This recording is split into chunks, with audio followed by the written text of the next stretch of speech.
Halo teman-teman, selamat datang kembali di saluran YouTube Kakak. Pada video kali ini kita akan memperkenalkan dan mengenal lebih dekat salah satu hewan reptil yang paling menarik dan menawan, yaitu kura-kura. Mari kita mulai dengan melihat secara visual beberapa jenis kura-kura yang ada di dunia ini. Ada kura-kura darat, air, dan bahkan yang dapat hidup di kedua lingkungan. Kura-kura adalah anggota keluarga reptil yang telah ada selama jutaan tahun. Mereka memiliki cangkang yang kuat yang melindungi tubuh mereka dan biasanya berjalan dengan cara yang khas, dengan gerakan lambat dan perlahan. Salah satu ciri khas menarik kura-kura adalah kemampuan mereka untuk menarik kepala, kaki, dan ekor mereka ke dalam cangkang mereka sebagai bentuk pertahanan diri. Selain itu, beberapa spesies kura-kura dapat hidup hingga puluhan atau bahkan ratusan tahun. Kura-kura memiliki beragam habitat di alam liar. Beberapa hidup di daratan, di hutan, padang rumput, dan gurun. Sementara yang lain memilih habitat air, seperti sungai, danau, atau laut. Ini membuat kura-kura menjadi reptil yang sangat menyesuaikan diri dengan lingkungannya. Kura-kura juga memainkan peran penting dalam ekosistem.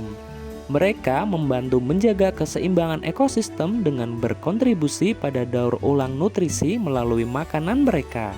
Mereka juga dapat berperan sebagai penyebar biji tanaman dan bahkan mempengaruhi struktur populasi hewan lain dalam lingkungan mereka. Siklus hidup kura-kura. Siklus hidup kura-kura adalah proses perkembangan yang dialami oleh kura-kura dari masa mereka masih berada dalam telur hingga mencapai usia dewasa. Siklus hidup ini dapat bervariasi antara spesies kura-kura yang berbeda, tetapi secara umum dapat kita ketahui dari penjelasan di bawah ini. Siklus hidup kura-kura dimulai ketika kura-kura betina bertelur. Kura-kura bertelur di tempat yang aman dan biasanya dekat dengan air agar bayi kura-kura bisa dengan mudah berenang setelah menetas. Telur-telur kura-kura dibiarkan menetas di dalam tanah dan biasanya memerlukan waktu beberapa minggu hingga beberapa bulan tergantung pada suhu lingkungan. Telur-telur kura-kura berada dalam kondisi yang cocok untuk tumbuh dan berkembang. Suhu lingkungan berpengaruh pada waktu inkubasi dan jenis kelamin kura-kura yang menetas. Ketika telur-telur telah mencapai tahap matang dan kondisi lingkungan sesuai, kura-kura akan menetas. Biasanya bayi kura-kura menggunakan kelenjar khusus pada cangkang mereka untuk membantu mereka keluar dari cangkangnya. Setelah menetas, bayi kura-kura biasanya mencari jalan mereka menuju air. Mereka sangat rentan terhadap pemangsa pada tahap ini, jadi banyak yang tidak akan bertahan hidup. Bagi yang berhasil mencapai air, mereka akan menghadapi tantangan selanjutnya untuk bertahan hidup dan tumbuh. Kura-kura akan mulai tumbuh secara aktif. Mereka akan mencari makanan seperti tumbuhan air, serangga, dan beberapa spesies bahkan memakan ikan kecil.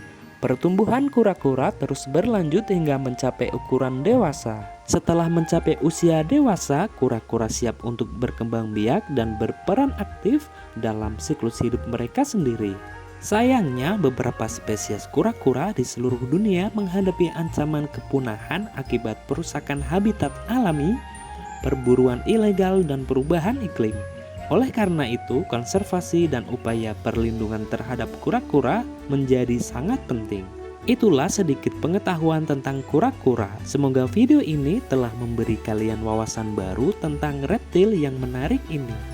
Jangan lupa untuk memberikan like, subscribe, dan bagikan video ini agar lebih banyak orang yang bisa mengenali lebih dekat tentang kura-kura. Terima kasih telah menonton, sampai jumpa di video berikutnya.